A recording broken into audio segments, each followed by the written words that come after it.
Revolution, evolution, mighty rangers fight, or whatever the heck he says.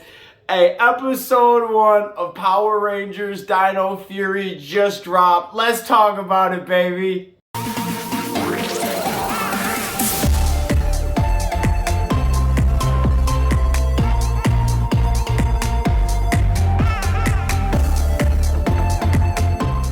What's going on, everyone? Welcome to the fan club. It's your boy D-Bros, Dan Brosnan in the building. We got our morpher on today. It is a holiday around here. It's a holiday. I got Dino Fury and we're about to fight some monsters. Hey, let's go, man. I'm so geeked. I woke up at 6:30 a.m. Got myself put together real quick and watched this premiere of Power Rangers Dino Fury Episode 1 Destination Dinohenge, and my mind was blown. I loved it. I don't have time for the haters today. I thought they did an absolutely amazing job. People were hating on the theme song, and maybe, am I getting sick of the go-go theme? Yeah, that's okay, but I also get that my little girl, she's not even 2, that's all she says. Go call Power Ranger! Like, that's all she says, man. So, the fact that it was 30 seconds, though, gave us a little bit more time for the story. I know, just a little. I know it seems weird, but that extra 30 second, they started with the theme and got right into the story this episode, and it was awesome, man. So, I love it. It starts off that Amelia is going to work. She works at Buzz Blast. It's like BuzzFeed. It's like a YouTube channel, social media marketing, all that good stuff. And she's telling her boss that she wants to do this story about Dinohenge. And they said that it's kind of haunted, a little spooky, kind of crazy area with these dino statues. And her boss is like, no, we don't do paranormal activities here. Well, she sweetens her up and she ends up getting the okay, but she told her boss she had the clearance to do this, which she does not, which I thought was kind of funny. But anyways, she's on her way to Dinohenge, and if she's got this cool little cannon that's got like, it's a ghost reader, but can also shoot like electromagnetic nets. I don't know, super cool. And she thought she saw a ghost. She shoots it, and it's actually Ollie in a white poncho on a bike. So they end up walking up together, and they meet Ollie's mom, Dr. Akana, and they're sitting there, and they're doing a bunch of tests and studies. They realize that under Dinohenge is a base. Like, it's an actual area where people have been, okay? So then right after that, I forget his name, but it was like the park ranger shows up, right? And he said, you guys are trespassing, get out of here. And it obviously showed that Amelia has been in trouble with this guy before because he knew her right away. And Ollie said something like, hey, have you met this guy before? Or have you gotten in trouble with this guy before? And she's like, yeah, like once, twice, 17 times. So I like Amelia is a little bit of a troublemaker. Not like super bad, but she's always trying to get that next story, so it might get her into trouble. So her mom, Dr. Akana, Ollie's mom, is talking to the park ranger. They go for a walk to fill out some paperwork.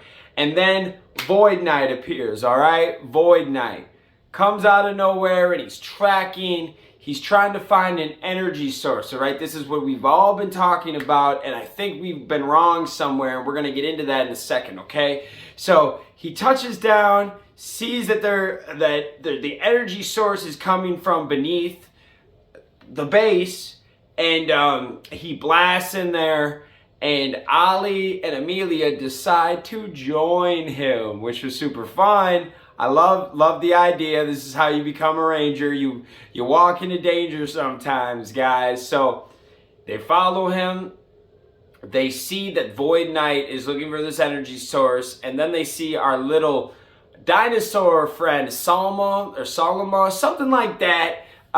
Super cool character, and he's trying to destroy her trying to attack her to get the energy source. Like, tell me where it is. Well, she's trying to unlock the Red Ranger, Zato, who is in a stasis. They showed that in the preview yesterday. Super cool. But yeah, he's sitting there. It's not looking so good. Void Knight's about to attack Salma, our dinosaur friend, and Ollie grabs one of the Dino sabers, a Chroma Fury sword or Chroma Fury saber, something like that. Someone was telling me. Super cool name.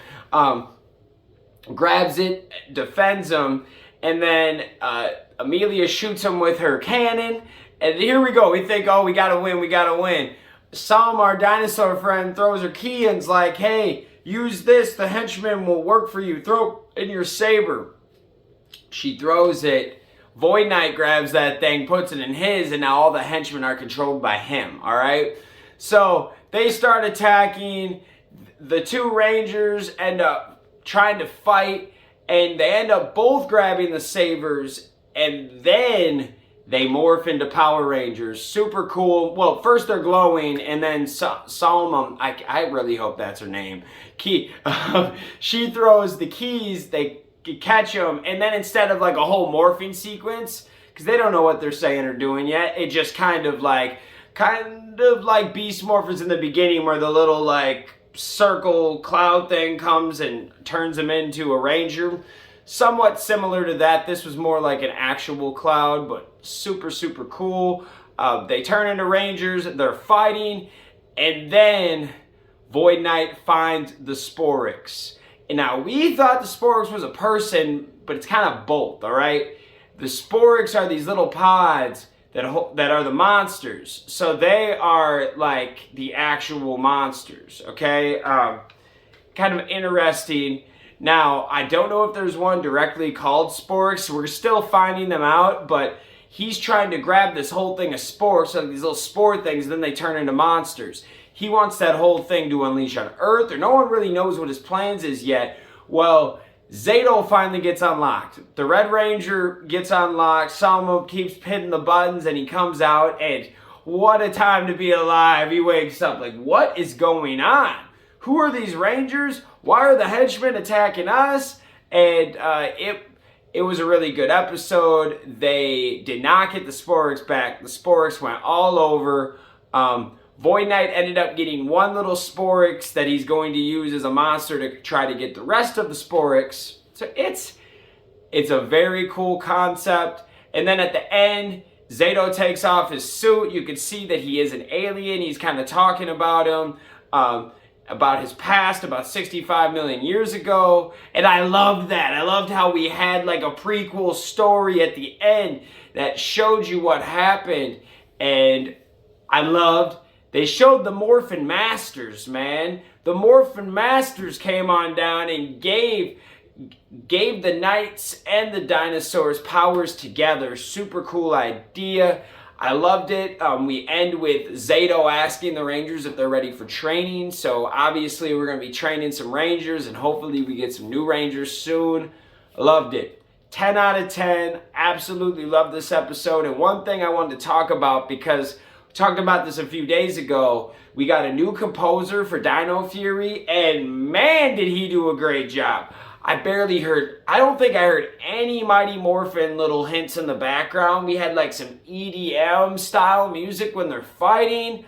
I loved it. The kids love hip hop, rap, EDM. Like, we were talking about this a few days ago. I love rock music, always will. I love me some rock, but it's not the hit thing no more. We do need to jump on what the kids like. You know, there was a great video talking about how rock lost its big push because it stopped making like party style music, like stuff kids like to listen to, stuff you can party to, you can drink to, you can do anything to, have a kid's birthday to. Like, that was rock music for a long time. So it's awesome to see that they're actually jumping into something new, EDM. I want them to go hip hop next, like straight hip hop. Give me a Mystic Force beat again. That was more like hip hop pop, Outkast, but I loved it. This was amazing. Episode 1, Destination Dinohenge. I loved you. I like the character development already. I see so many things they can focus on and work with, and it's just episode 1. That's what I love about it. One of the main producers talking about said that this was his favorite show he's done of all the Power Rangers, and I see why. It's fun. The cast is good. It's a great time. What did you guys think about it though? Because that's what really matters. I come up here and talk my talk, but you guys are out there watching every episode too. I want to hear what you guys got to say. Please let me know what you thought of episode 1, Destination Dinohenge. Did you watch it? Let me know. We love you guys. Thanks for watching, and we'll see you next time. Peace. Hey guys, thanks for watching this video. Make sure you hit that like button, hit that subscription button, and also hit that notification bell to stay in the algorithm. Do you guys support the fan club? You want to help us make our next episode and keep this show running?